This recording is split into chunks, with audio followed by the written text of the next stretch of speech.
أول ملاحظة نمر عليها في هذه الصفحة تتعلق بتخليص الحروف، لنتدرب على تخليص الحروف في الأمثلة التالية.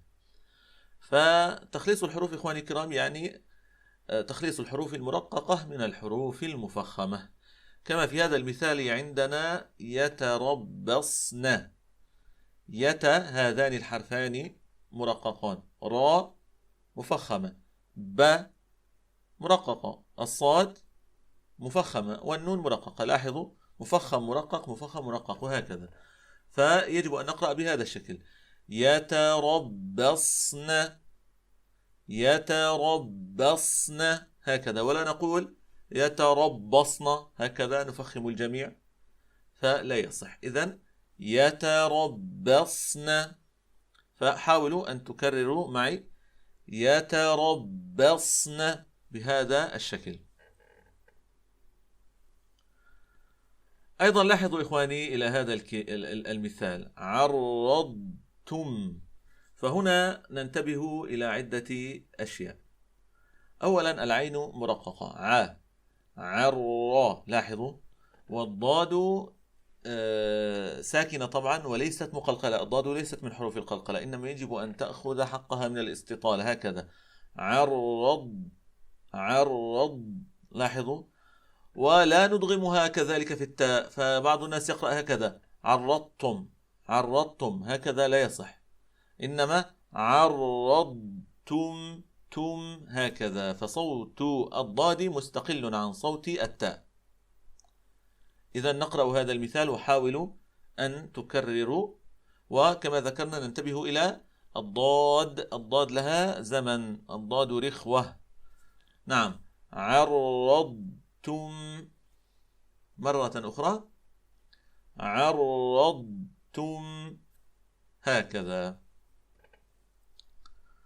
ذات الأمر أيضا وردت عندنا في هذه الصفحة هذه الكلمة وفيها الضاد ساكنة، فأيضا نعطي الضاد حقها من الزمن ومن الاستطالة، ثم ننتقل بعدها إلى التاء ولا ندغمهما. يجب أن نقرأ بهذا الشكل: فرضتم، فرضتم. أيضا نرقق الفاء، فلا نقول فا فا فا، إنما فا، فرضتم. إذن الأهم هنا هو أنه لا يوجد إدغام هنا إخواني الكرام بين الضاد والتاء، فلا نقول فرضتم، فرضتم، هكذا لا يصح، إنما فرضتم. لاحظوا صوت الاستطالة: فرضتم. فحاولوا أن ترددوا هذا المثال والمثال السابق كذلك: فرضتم، بهذا الشكل. في هذا المثال عندنا تمييز، لاحظوا: لا جناح عليكم، لا جناح عليكم، لا جناح عليكم. فالحاء والعين إخواني الكرام حرفان حلقيان من وسط الحلق، من منطقة لسان المزمار. كلاهما، كلا الحاء والعين، يحصل برجوع شديد للسان المزمار إلى جدار الحلق، إلا أن رجوع لسان المزمار إلى جدار الحلق في العين أكثر منه في الحاء. فالحاصل إخواني الكرام أن هذين الحرفين بما أنهما من وسط الحلق الحاء والعين، فيحصل الخلط بينهما خاصة في هذا المثال وما شابهه.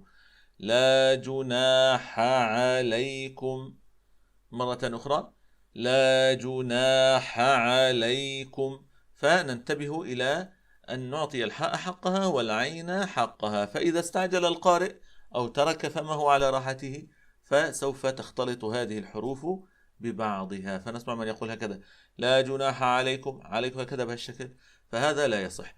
لا جناح عليكم. نعم. أيضا إخواني الكرام: ولا تنسوا الفضل بينكم. لاحظوا هذه الضاد الساكنة، الفضل، فقبلها الفاء مرققة وبعدها اللام أيضا مرققة، فلا نفخم الجميع فنسمع من يقول الفضل، فهذا لا يصح، إنما ولا تنسوا الفضل بينكم. لاحظوا الفاء، الفضل، الفضل، الفضل ولا تنسوا الفضل بينكم. أعيده وحاولوا أن ترددوا. ولا تنسوا الفضل بينكم بهذا الشكل.